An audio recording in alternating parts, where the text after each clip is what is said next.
आज जमा लो बांग का रंग, आपके जीवन बीते खुशियों के संग। भोलेनाथ की कृपा बरसे आप पर, जिंदगी भर में जाए नई उमंग। श्रावण मास की हार्दिक शुभकामनाएं। भगवान भोलेनाथ का आशीर्वाद आप और आपके परिवार पर बना रहे। आज इस वीडियो के माध्यम से श्रावण मास महात्म्य अध्याय 18वें का श्रवण करेंगे। इससे पहले हमने 17वें अध्याय का श्रवण किया था। 17वें अध्याय में हमने देवी पवित्रारोपण, पवित्र निर्माण विधि और नवमी का कृत्य का श्रवण किया था। आज हम श्रावण मास महात्म्य में 18वें अध्याय का श्रवण करेंगे। इससे पहले आप सबसे छोटा सा अनुरोध है, आपको ये कथा अच्छी लगे तो इसे लाइक ज़रूर करें और हमारे नित्य प्रतिदिन श्रावण मास महात्म्य की कथा सुनने के लिए आप सबका दिल से धन्यवाद। आशा दशमी व्रत का विधान। सनत कुमार बोले, हे भगवान, हे पार्वतीनाथ, हे भक्तों के अनुग्रह करने वाले, हे दया सागर, अब आप दशमी तिथि का महात्म्य बताइए। ईश्वर बोले, हे सनत कुमार, श्रावण मास में शुक्ल पक्ष की दशमी तिथि से यह व्रत आरंभ करें। पुनः प्रत्येक महीने में शुक्ल पक्ष की दशमी तिथि को यह व्रत करें। इस प्रकार 12 महीनों में उस उत्तम व्रत को करके बाद में श्रावण मास में शुक्ल पक्ष की दशमी तिथि पर इसका उद्यापन करें। राज्य की इच्छा रखने वाले राजपुत्र, उत्तम कृषि के लिए कृषक, व्यवसाय के लिए वैश्यपुत्र, पुत्र प्राप्ति के लिए गर्भिणी स्त्री, धर्म, अर्थ, काम की सिद्धि के लिए सामान्य जन, श्रेष्ठ वर्ग की अभिलाषा रखने वाले कन्या, यज्ञ करने की कामना वाले ब्राह्मण श्रेष्ठ, आरोग्य के लिए रोगी और दीर्घकालिक पति के परदेश रहने पर उसकी आने के लिए पत्नी, इन सबको तथा इसके अतिरिक्त अन्य लोगों को भी इस दशमी व्रत को करना चाहिए। जिस कारण जिसे कष्ट हो तब उसके निवारण हेतु उस मनुष्य को यह व्रत करना चाहिए।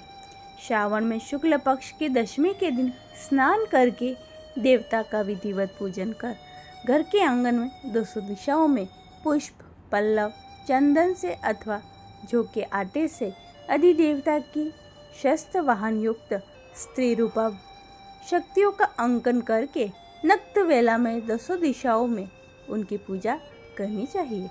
घृत मिश्रित नैवेद्य अर्पण करके उन्हें पृथक पृथक दीपक प्रदान करना चाहिए। उस समय जो फल उपलब्ध हो वो भी चढ़ाना चाहिए। इसके बाद अपने कार्य की सिद्धि के लिए इस प्रकार प्रार्थना करनी चाहिए, हे दिग् देवता, मेरी आशाएं पूर्ण हो और मेरे मनोरथ सिद्ध हो, आप लोगों की कृपा से सदा कल्याण हो। इस प्रकार विधिवत पूजन करके ब्राह्मणों को दक्षिणा देनी चाहिए। हे मुनिश्रेष्ठ, इसी क्रम से प्रत्येक महीने में दशमी तिथि का व्रत सदा करना चाहिए और 1 वर्ष तक करने के अनंतर उद्यापन करना चाहिए। अब पूजन की विधि कही जाती है। सुवर्ण अथवा चांदी अथवा आटे से ही 200 दिशाओं को बनवाएं।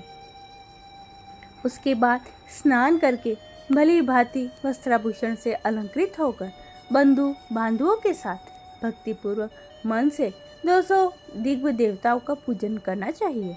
घर के आंगन में क्रम से इन मंत्रों के द्वारा दिग् देवताओं को स्थापित करें। इस भवन के स्वामी और देवता और दानवों से नमस्कार किए जाने वाले इंद्र आपके ही समीप रहते हैं। आप इंद्री नामक दिग् देवता को नमस्कार है। हे आशे, अग्नि के साथ परिग्रह होने के कारण आप अग्नि ही कही जाती हैं। आप तेज स्वरूप तथा पराशक्ति हैं, अतः मुझे वर देने वाली हो। आपका ही आश्रय लेकर वे धर्मराज सभी लोगों को दंडित करते हैं, इसलिए आप स्वयमिनी नाम वाली हैं। हे याम्य, आप मेरे लिए उत्तम मनोरथ पूर्ण करने वाली हो। हाथ में खड्ग धारण किए हुए मृत्यु देवता आपका ही आश्रय ग्रहण करते हैं, अतः आप निरति रूपा हैं। आप मेरी आशा को पूर्ण कीजिए।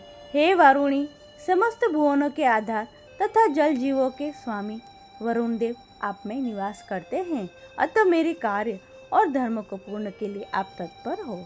आप जगत के आदि स्वरूप वायुदेव के साथ अधिष्ठित हैं, इसलिए आप वायव्या हैं।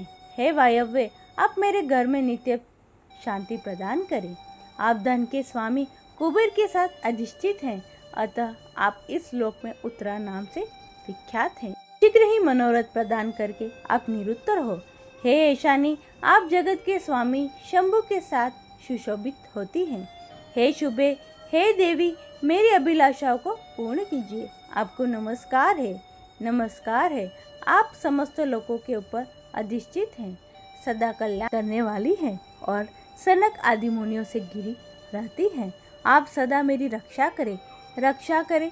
सभी नक्षत्र ग्रह तारागण तथा जो नक्षत्र माता हैं और जो भूत प्रेत और विघ्न करने वाले विनायक हैं, उनकी मैंने भक्ति युक्त मन से भक्ति पूर्वक पूजा की है।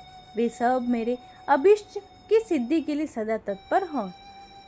नीचे के लोकों में आप सर्वों तथा नेवलों के द्वारा सेवित हैं, अतः नाग पत्नियों सहित आप मेरे ऊपर प्रसन्न हो। इन मंत्रों के द्वारा पुष्प धूप आदि से पूजन करके वस्त्र अलंकार तथा फल निवेदित करना चाहिए।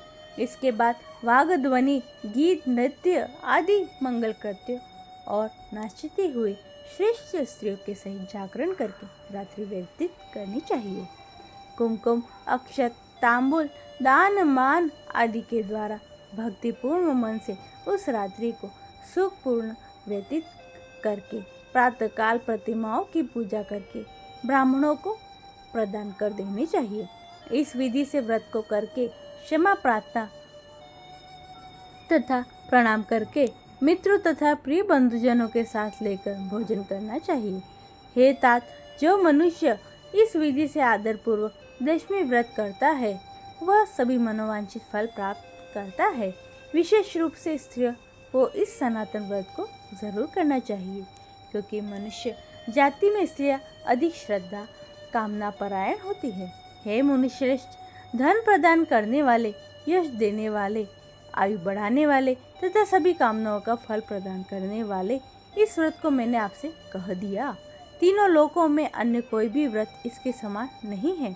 हे ब्रह्मपुत्र में श्रेष्ठ, वांछित फल की कामना करने वाले, जो मनुष्य दशमी तिथि को दसों दिशाओं की सदा पूजा करते हैं, उनके हृदय में सभी बड़ी बड़ी कामनाओं को वे दिशाएं फलीभूत कर देती हैं।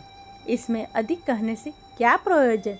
हे सनत कुमार, यह व्रत मोक्षदायक है, इसमें संदेह नहीं करना चाहिए। इस व्रत के समान न कोई व्रत है और न होगा। इस प्रकार श्री स्कंद पुराण के अंतर्गत ईश्वर सनत कुमार संवाद में श्रावण मास महात्म्यमय आषाढ़ व्रत कथन नामक 18वां अध्याय पूर्ण हुआ।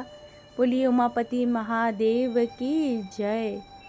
ये था आज का अध्याय। आशा करती हूँ आपको अच्छा लगा होगा।